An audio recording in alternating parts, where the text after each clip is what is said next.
chances are you have either chosen to lean on the left or the right, or you have heard a lot of noise, political noise, from either way, from either memes or just political channels. Something like Joseph Watson or is Stefan Molyneux political channel? Because I watch it, and it's pretty political, but it also deals with real people's stories. And it's like, this is why I respect Stefan Molyneux, because he brings up anecdotal evidence and he doesn't laugh at it too much. Like, oh, that's good. But then when he does the political talking, it's like immediately starts laughing, using what every single right winger does is the super unprovable evidence that I have from authorities that I've read on some website or whatever. Like, come on, Jesus Christ. So I'm specifically going to take an example here, an example video. And it's just like a first 10-minute segment from the video as well. So it's not a lot to watch. First 10 minutes, the first person comes up, and it sort of gives me a good idea of the entire political debate. Those first 10 minutes is like, bam, this is what's happening. So it's really cool to watch. Please watch this first, then come back. Although I'm gonna tell you the relevant things, of course. So Louder Than Crowder sits in his booth and on a college campus. He sets himself up, collects a crowd, and asks anyone who's willing to debate him basically about this rape culture is a myth. This prove me wrong is like debate me type of thing. But at the same time,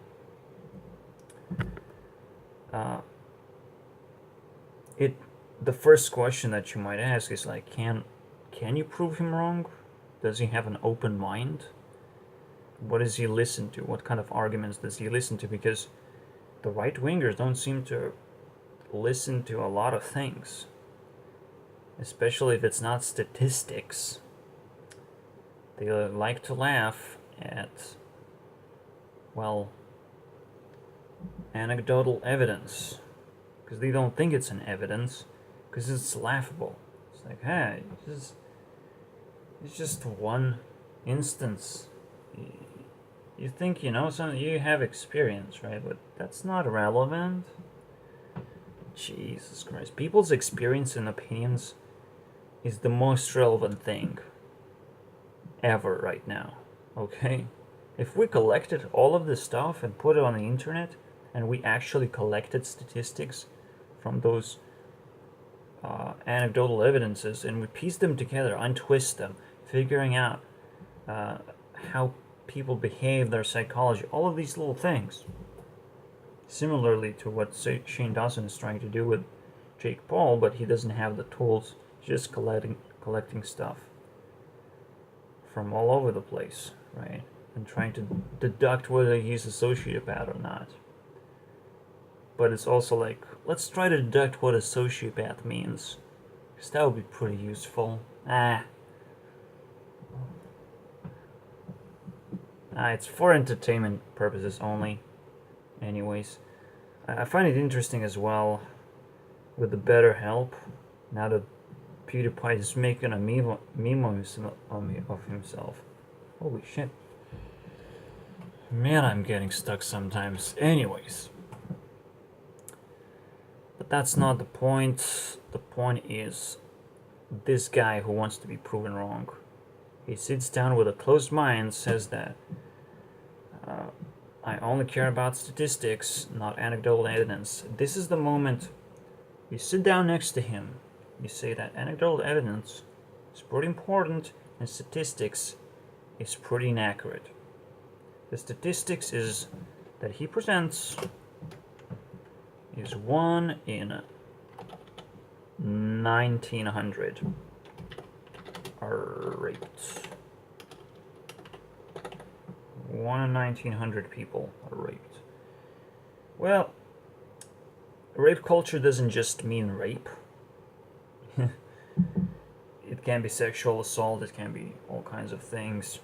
And we sort of ignore that. We tolerate it. We just don't look at it as a big deal because it is happening so often, right?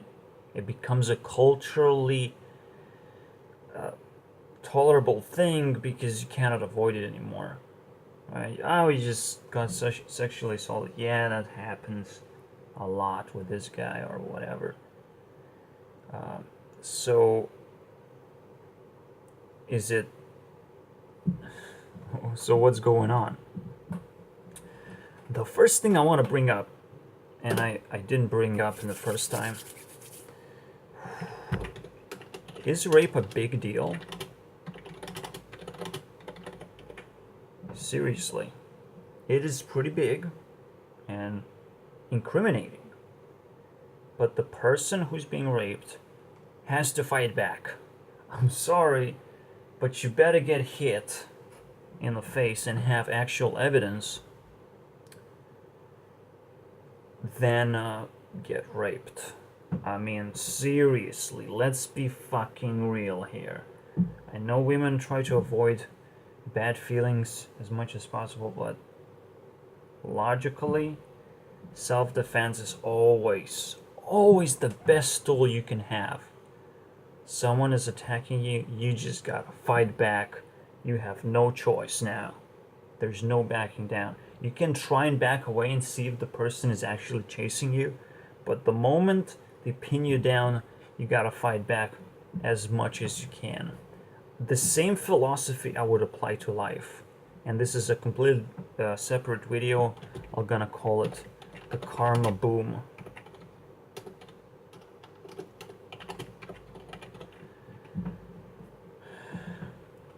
Anyways, I don't think rape is a big deal. Because people tolerate rape. People don't defend themselves while in the moment. And whatever rape is being brought up, it's actually pretty irrelevant. Evidence has to be fresh. I do agree on that.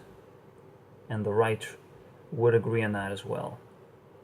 It has to be fresh as possible. You cannot just bring up the past and be like, oh, this guy raped me. Yeah, you remember that guy? Yeah. Back in the day. Oh, yeah, you're really gonna do that, huh? You really think people are gonna be like, if you want people support, it's a good story to tell. But if you want to incriminate someone, it's too late, buddy. You gotta deal with what you have on the low level. You gotta deal with your level shit. You can't just go up all the way on the ladder and be like, oh, this guy sucks. Because it made me suck. But I'm gonna make you suck. No. Ain't gonna work. He already wins. People on the top are already winners. They're gonna die eventually. So let's focus on the new generation and make sure the problems are kind of lessen over time. Right? That there is a lot of shaming. There's enough shaming for the rape culture to not exist. And enough action taken on that sense. Because there's a lot of tolerance for this shit. I mean, seriously, a lot of tolerance for people's personalities. Regardless of how nasty they are sometimes. I do think it's getting less and less sort of a thing, and it's just now just allegations sort of pouring out simply because, again, as I say, people want to bring up their pasts and be bitter about this shit when they couldn't defend themselves and all that crap. But it's too late. And this is why I hate, there's a lot of political bullshit that's going on that you should just ignore. Both sides are wrong. Both sides are authoric.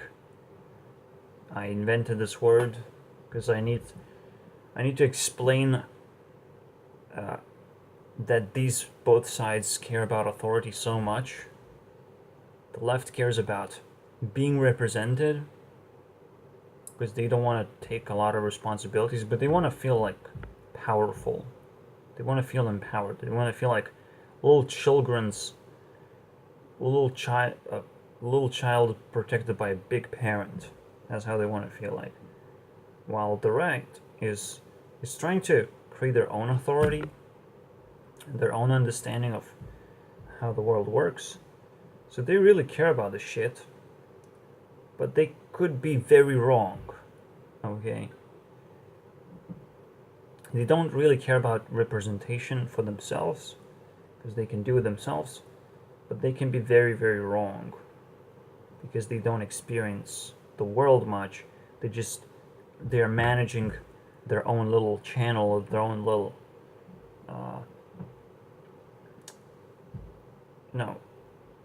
way of thinking. They have to manage it because either they're popular or whatever. They feel like they have a responsibility. That's what we look at and see in the current political debate, right? Jeez, man, isn't my tongue a super twisty thing? What a little shit. Anyways, or is it my tongue's fault? God damn it! I need to improve. I get it. But this is improvisation. It has to happen that way. Anyways. So, this guy sits down, sets up a booth, asks this simple question: is rape culture a myth? Can you prove me wrong? But he has a closed mind to where the statistics come from. He only cares about non-anecdotal evidence. Anecdotal evidence is like something you can laugh at. You take a person, he's like, oh, he has experience, but I don't care about experience. I care about a collective statistics. Right? I care about authority. Right? This is why the right is authoric, because they want evidence from other authorities. They collect evidence from other authorities and they establish their own authority, but their authority doesn't matter that much as the information they have collected. And so they trusted that statistics from FBI. So this is what is said in the video. The number drop. And I say 5% of this is true. Okay. Because of the broken phone effect, where information as it moves from person to person, it gets blocked, diluted, transformed, twisted. It lessens in potency as it travels. If water travels, well, it spreads out across the entire surface. So that's how you have to treat information. When there's a fresh evidence, you have a lot of water and you can spread it all over the place. But when it's dried up, oopsie noodles, we have to focus on something else now. So the broken phone effect is like how much information actually reaches up to the top. Authority wants to be correct 100%, so they will not care about twisted, anecdotal, any sort of information that doesn't reach them. They don't care about the shit, okay? They get their information and it's either less or more, but they don't want to be incorrect, so they don't want to put more. Why would they put more?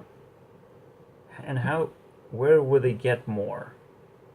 From allegations, possibly.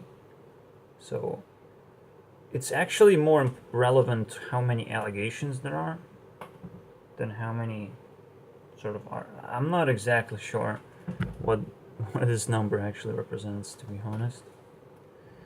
And I don't really care. Because I said just now, rape isn't like a big deal.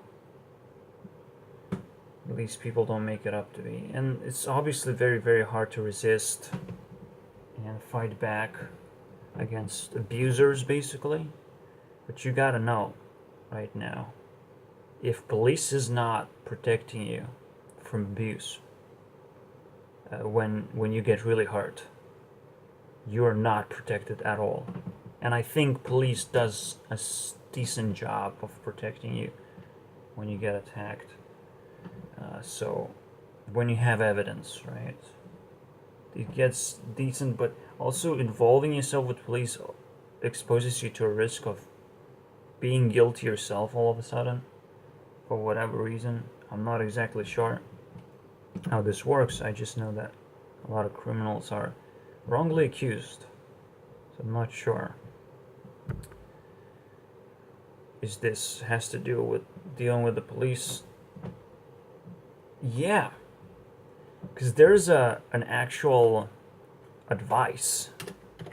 Don't talk to police. This is an actual advice. Find this video, get this advice, because you'll understand. You can be innocent and you'll be incriminated. You're gonna fucking lose. So you gotta be really careful about this. Anyways, yeah. In the video, a girl sits down next to this guy and tries to prove him wrong. Again, as we figure out, he's very closed-minded. He only cares about that probably 5% true statistic. Very diluted. And the girl actually brings up this point, not as constructively as I do here,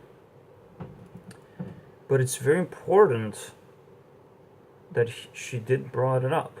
She does think that this evidence is just stupid, and you should open your mind to all the experiences that people have and the way they feel, because culture is really a feeling-based thing. How do you feel? Is it rape culture? No? You can just collect the statistics yourself. That's what you should be doing if you really wanted to know whether there is a rape culture or not. Do you feel like you're being raped? Just collect stories, collect statistics, collect other people's opinion all over the internet of what they think of the stories, collect their stories.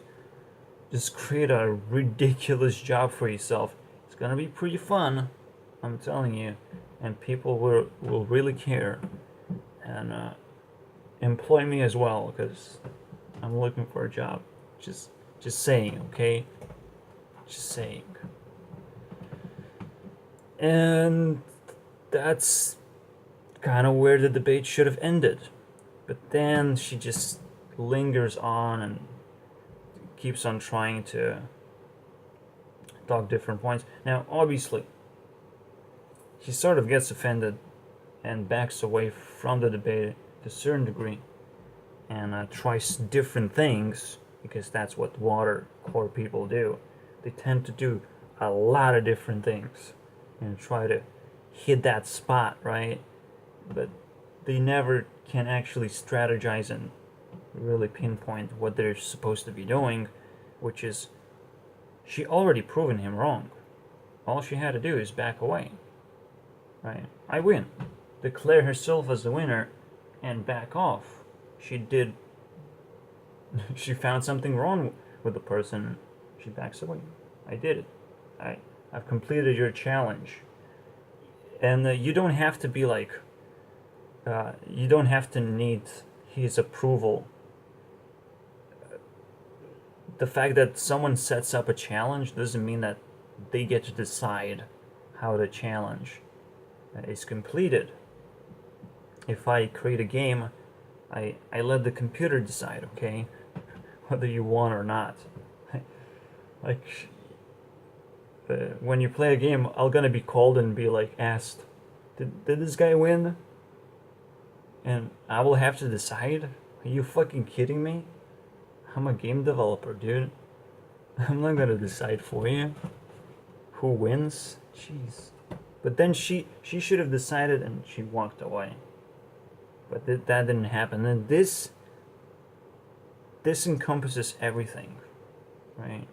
The whole debate is encompassed in this interaction, in those 10 minutes where the left really does a lot of stupid shit. Absolutely, try a lot of different things. Let's ban this word. Let's say this guy's mansplaining. Shut him up. Get him out of the campus. They're trying to do all kinds of stupid things without any strategies. And this is literally water versus wind. The water doesn't want to die, right? They don't want to lose because they're very, very relevant right now. And the wind, the right, they collect a bunch of stupid shit. They want to feel like they're right. They want to feel calm. They want to sit down and just prove everyone wrong. Yeah. But they're stupid. They're made nothing but air. Just wind. That's all authority is. They can blow themselves out of proportion. But you give me breath. You don't actually exist. You just wind, okay? You calm me down. Just because you calm. Just don't think you're a big deal, okay? Watch those videos with a lot of skepticism, back away from political stuff. I will do that. It's entertaining, and I might dive into something else. Eventually, might be triggered by something else, but it's because it's always developing, right? All of these ideas are constantly developing.